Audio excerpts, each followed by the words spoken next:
안녕하세요. 저는 경상도 작은 시골 마을에서 태어나 지금은 서울 외곽에 살고 있는 34살 박성진입니다.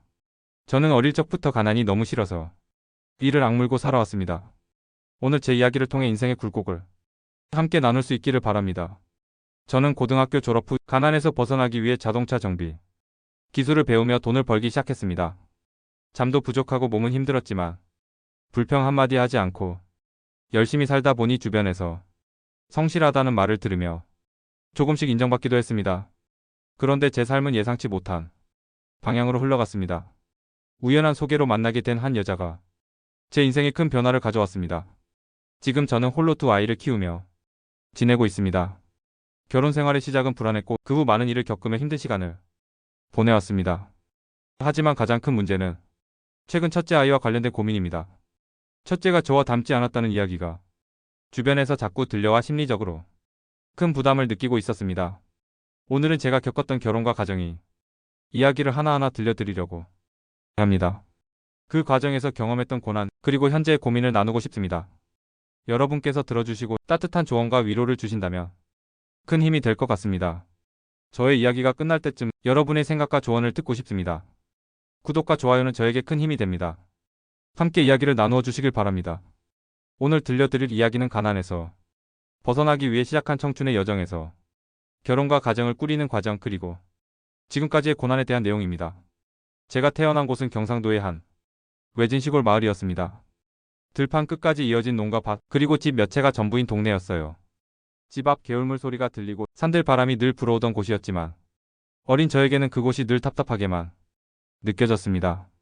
집은 허름한 초가집이었고 가족은 저와 부모님 그리고 여동생 둘까지 5식구였습니다. 늘 부족한 살림살이의 부모님은 새벽부터 나가 일을 해야 했습니다. 어릴 적부터 저는 공부보다는 몸을 쓰는 일이 익숙했습니다. 학교가 끝나면 들러 나가 부모님 일을 도왔고 때로는 집에서 동생들을 돌봐야 했습니다.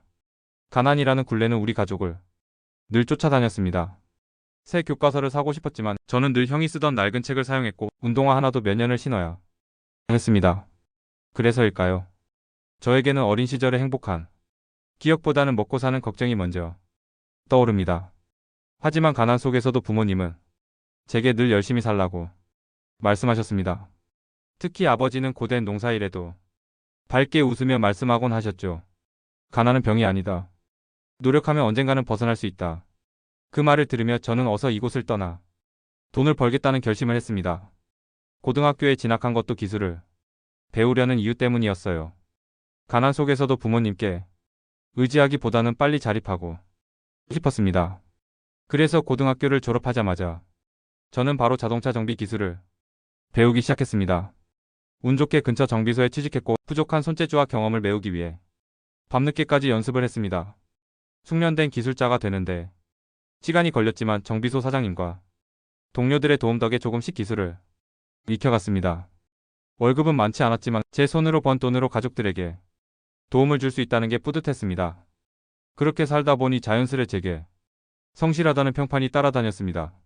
어느 날 거래처 사장님께서 말씀하시길, 성진 씨 같은 사람은 좋은 사람 만나서 행복해야 한다고 하시며 소개를 해주겠다고 했습니다. 저는 당황스러웠지만 사장님의 호의로 소개 자리에 나갔습니다. 소개받은 사람은 또래의 여성이었는데 혼자 나오지 않고 친구와 함께 나왔습니다. 당시에는 참 당황스러웠지만 인사를 나누고 짧게 이야기를 나누며 헤어졌습니다. 그 후로도 몇 차례 연락을 주고받으며 단둘이 만나는 자리를 마련했습니다. 하지만 놀랍게도 그 자리에는 처음 봤던 친구가 혼자 나왔습니다. 그 친구는 대뜸 저에게 친구는 남자친구가 이미 있어서 밥이나 얻어 먹으려 같이 나왔었는데 제가 너무 마음에 든다며 적극적으로 다가왔습니다. 그날 저녁 우리 둘은 함께 술을 마셨습니다. 저는 처음으로 이성과 단둘이 술을 마신다는 것에 설렘 반, 긴장 반이었습니다.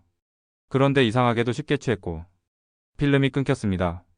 다음날 아침 우리 둘은 모텔에서 눈을 떴습니다. 우리는 어색하게 헤어지고 두어 달이 지나 그녀는 제 아이를 임신했으니 책임을 지라고 요구했습니다. 저랑 하룻밤을 보냈고 임신을 했다고 하니 제 아이가 맞을 것 같아서 그렇게 저는 얼떨결에 결혼을 하게 되었습니다. 그러나 결혼 후의 삶은 결코 쉽지 않았습니다. 어린 나이에 가장이 되었고 돈을 벌기 위해 주말도 없이 일을 해야 했습니다. 공사장에 가서 벽돌을 나르고 예초기를 들고 밭을 정리하고 심지어 식당 배달까지 안 해본 일이 없을 정도였습니다. 어린 나이에 사고를 친 거라 부모님한테 손 벌리기 어려워 신혼집은 월세로 시작했습니다. 그 월세로 시작한 작은 아파트가 아내한테는 마음이 들지 않았는지 저희 신혼생활 시작은 행복보다는 갈등이 더 많았습니다. 아내는 제가 능력이 없다며 타박을 주었고 결혼 전에는 알지 못했던 아내의 음주와 흡연 문제도 드러났습니다. 그나마 아이가 뱃속에 있으니 설마 했는데 아내는 임신 중에도 음주와 흡연을 끊지 않아 큰 다툼이 있었습니다. 결국 아이는 조산으로 세상에 나왔고 어마어마한 인큐베이터 비용 때문에 저는 더욱 일을 늘려야 했습니다. 하루하루가 버거웠지만 아이를 위해서라는 생각으로 버텼습니다. 이 시기는 제게 있어 가장 치열했던 시간들이었습니다. 하지만 그 속에서도 미래를 향한 희망을 놓치지 않으려 했었습니다. 갑작스러운 결혼이었기에 서로에 대해 아는 것이 거의 없었고 그러다 보니 작은 일에도 갈등이 생기는 것 같았습니다. 아내는 저와 달리 자유분방한 성격이었습니다. 저는 현실적인 문제, 즉 돈을 벌고 가정을 꾸리는 데 초점을 맞췄지만 아내는 가정생활에 필요한 기본적인 책임감이 부족하다고 느껴졌습니다. 결혼 후 얼마 지나지 않아 뱃속의 아이를 생각해서 화장실이나 베란다에서도 담배를 피지 않았는데도 불구하고 집에서 계속 담배 냄새가 나서 아내의 흡연을 알게 되었습니다. 그리고 낮에 옷을 갈아입으러 들렀을 때 술을 마시는 모습을 목격하게 되어서 큰 충격을 받았었습니다. 어떻게 임신 중에 그럴 수 있는지, 아이 걱정은 하지 않는 것인지, 모성애가 없는 사람인지 너무 혼란스러웠습니다. 하지만 아내가 임신한 상태에서도 이런 행동을 지속하자 참을 수가 없었습니다. 어느 날 밤 퇴근 후 집에 들어갔더니 담배 냄새가 가득하고 아내는 소파에 앉아 술을 마시고 있었습니다. 저는 놀라서 물었습니다. 이게 무슨 냄새야? 지금 임신한 거 알잖아. 그런데도 담배를 피워? 아내는 얼굴을 찡그리며 말했습니다. 하루 종일 집에만 있으면 답답해서 그런 거야. 나도 스트레스 좀 풀어야지. 저는 화가 치밀었지만 억누르며 이야기했습니다. 아이는 아무 잘못이 없잖아. 이러다 아이가 잘못되면 어떻게 하려고. 그래? 하지만 아내는 제 말을 듣지 않고 너나 내 할 일이나 제대로 해. 나한테 잔소리하지 말고라며 대꾸했습니다. 그날 저는 처음으로 아내와 큰 다툼을 벌였습니다. 그 후로도 몇 차례 비슷한 일이 반복되었고 결국 아이는 조산으로 세상에 나왔습니다. 병원비는 상상을 초월했습니다. 인큐베이터에 들어간 아이를 볼 때마다 마음이 아팠고 어떻게든 돈을 마련해야 한다는 생각뿐이었습니다. 저는 벽돌 나르기 아르바이트에 더 많은 시간을 할애했고 식당 배달, 심지어 주말에는 건설 현장에서 일했습니다. 하지만 이런 노력에도 아내는 점점 더 저를 무시했습니다. 당신은 돈 버는 것도 제대로 못하면서 뭘 할 수 있겠어? 이 코딱지만한 아파트에 살 줄 알았으면 너 안 만났지라며 비난을 퍼부을 때마다 속이 상했지만 아이를 위해서 참았습니다. 그러던 중 둘째가 생긴 일이 또 하나의 갈등을 불러왔습니다. 저는 둘째를 원하지 않았습니다. 첫째의 조상과 그로 인한 경제적 부담을 생각하면 더는 감당할 수 없었기 때문입니다. 하지만 아내는 제 뜻을 무시한 채 지속적으로 저를 압박했습니다. 어느 날 퇴근 후 집에 돌아왔더니 아내가 밝게 웃으며 말했습니다. 둘째 가졌어. 저는 순간 숨이 막혔습니다. 뭐? 둘째라니? 우리가 지금 그럴 여유가 있냐고. 아내는 제 말을 흘려듣고는 어차피 일은 당신이 다 알아서 하잖아. 그냥 열심히 벌어오면 되지. 라며 웃었습니다. 그 말에 저는 충격과 분노가 치밀어 올랐습니다. 그날 밤 저는 다음날 병원에 가서 정관수술을 받기로 결심했습니다. 수술을 마치고 돌아오며 제 머릿속에는 혼란스러운 생각들로 가득했습니다. 더 이상 아내와의 결혼 생활에서 미래를 그릴 수 없을 것 같았습니다. 하지만 두 아이가 마음에 걸렸습니다. 첫째는 인큐베이터에서 겨우 퇴원해 집으로 돌아온 상황이었고 둘째는 아직 태어나지도 않았습니다. 이혼은 꿈에도 생각할 수 없었습니다.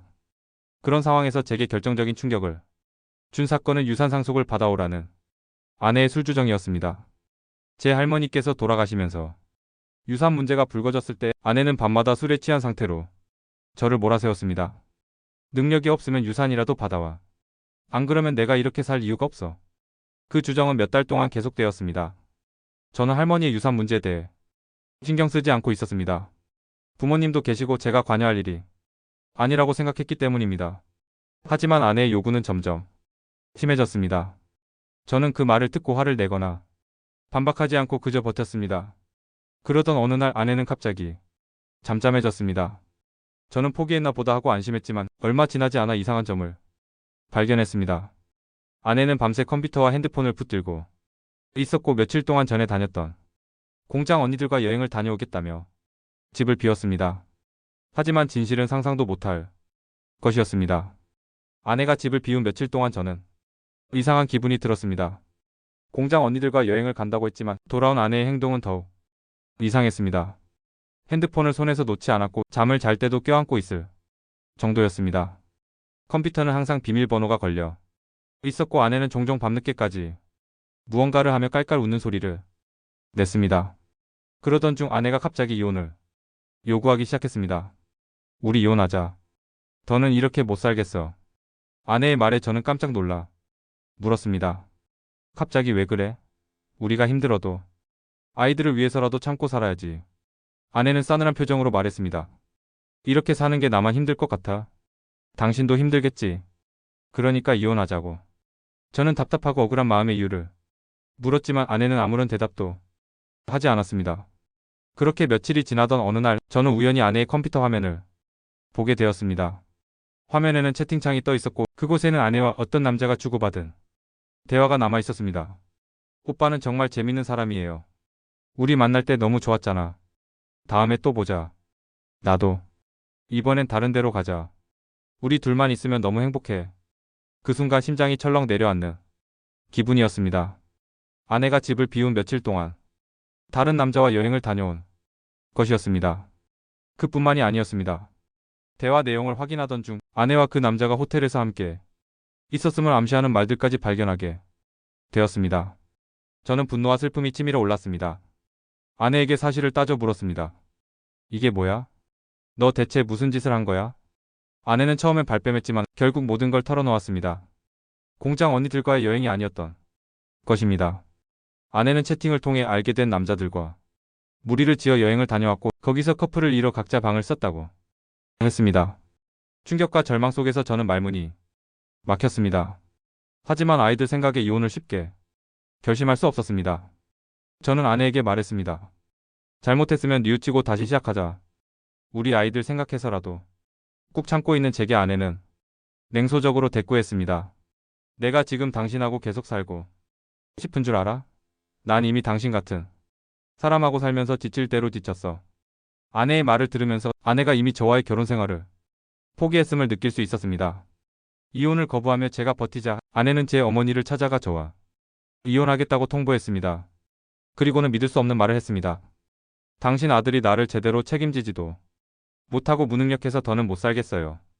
이혼을 안 하려면 재산이라도 좀 주세요. 어머니는 처음에 아내의 말을 믿지 않으려 했습니다. 하지만 아내는 거듭 저를 비난했고 결국 어머니는 고민 끝에 재산을 일부 나눠주는 선택을 하셨습니다. 아내는 재산 명의를 이전받자마자 모든 것을 매도했습니다. 그리고 그 돈으로 채팅에서 만난 남자와 살림을 차렸습니다. 이 사실을 알게 되었을 때 저는 더 이상 버틸 힘조차 없었습니다. 아내는 집을 비우며 쪽지 한 장만 남겼습니다. 이제 나를 찾지 마. 이혼 서류는 처리해 두었으니 도장 찍어서 보내. 아내가 떠난 후 저는 아이들을 데리고 어머님 댁으로 들어갔습니다. 도대체 내 인생이 왜 이렇게 돌아가는지 이해가 가지 않았지만 아이들을 키워야 했으니 정신을 똑바로 차려야 했습니다. 힘들어도 힘들다 생각하지 않고 어금니 꽉 깨물고 버티면서 아이들 학교 보내고 일하러 가고 다시 집에 돌아와 아이들 자는 거 보고 저도 자고 하는 생활을 반복하고 있었습니다. 첫째 아이가 어릴 때부터 저랑 닮은 모습이 별로 없다고 생각했는데 그건 아내를 닮아서라고 생각했었습니다. 그런데 사춘기에 들어서면서 유난히 더 그래 보여서 저도 스트레스를 받고 있다 보니 주변에서 하는 말들을 그냥 넘기지 못했습니다. 아이가 아버지랑 하나도 안 닮았네요. 누구를 닮아서 이렇게 외모가 다르지? 이런 말들을 들을 때마다 저는 속이 타들어갔습니다. 어머니 역시 첫째 외모가 아내의 오빠를 닮았다는 이야기를 듣고는 한동안 말을 잇지 못하셨습니다. 최근에는 유전자 검사를 권유하는 사람도 많아졌습니다. 주변에서 자꾸 아이가 아내의 오빠와 너무나 비슷하다는 이야기를 했고 그게 유전자 검사를 해보라는 권유까지 가다 보니 어머니와 저는 이 상황을 어떻게 보내야 할지 쉽게 결정을 내릴 수 없었습니다. 아이가 제 자식이 아닐 가능성을 생각하는 것만으로도 마음이 무너질 것 같았거든요. 첫째를 바라볼 때마다 제 마음은 복잡해지고 아이에게 미안한 마음이 들었습니다. 이 상황에서 저는 어떻게 해야 할지 정말 모르겠습니다. 진실을 밝혀야 할까요? 아니면 모든 걸 덮고 아이들을 위해 묵묵히 살아야 할까요? 유전자 검사도 해보지 않았는데 벌써부터 친자가 아니라는 결과를 받은 것처럼 머릿속이 복잡했습니다. 지금 저는 어머니 댁에서 두 아이를 키우며 지내고 있습니다. 아내와의 결혼 생활이 이렇게 끝날 줄은 전혀 생각지 않았습니다. 그래서 더 받아들이기 힘들었고 겨우겨우 버티고 있었는데 첫째 아이의 유전자 문제 때문에 우울증에 걸린 것처럼 너무 힘이 듭니다.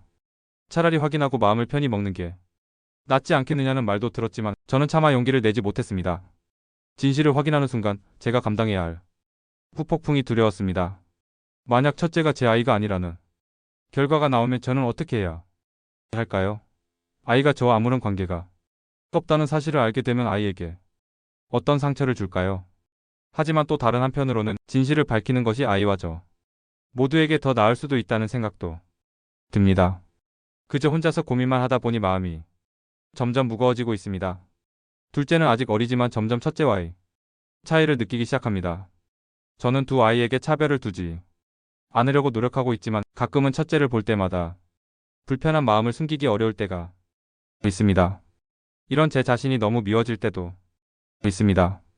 아이들은 아무 잘못이 없는데 제 마음속 불안과 의심이 두 아이의 관계에까지 영향을 미칠까 두렵습니다. 어머니는 말씀하십니다. 너도 힘들겠지만 아이들만큼은 끝까지 지켜줘야 한다. 그게 부모가 해야 할 일이야. 이 말을 들으면 다시 마음을 다잡으려고 했습니다. 하지만 저 역시 사람이기에 때로는 버거움을 느낍니다. 일을 마치고 집에 돌아오면 두 아이의 얼굴을 보며 미안함과 안쓰러움이 교차합니다. 결혼 생활에서의 실패와 아이들에 대한 불안으로 제 삶은 무거운 짐을 지고 있는 것 같습니다. 하지만 이 모든 것을 버티는 힘은 아이들로부터 나옵니다. 아이들이 웃을 때면 잠시나마 제 삶의 짐이 가벼워지는 느낌이 들곤 합니다. 앞으로 어떻게 해야 할지 저는 여러분의 조언이 절실합니다. 진실을 밝히는 것이 맞는 걸까요? 아니면 지금처럼 묻어두고 아이들을 위해 묵묵히 살아가는 것이 맞는 걸까요? 여러분은 어떻게 생각하시나요? 여러분의 입장이라면 어떻게 하실지 궁금합니다. 여러분들께서 따뜻한 조언과 의견 주신다면 큰 힘이 될 것 같습니다. 여러분의 의견을 기다리겠습니다. 감사합니다. 구독과 좋아요도 부탁드리겠습니다.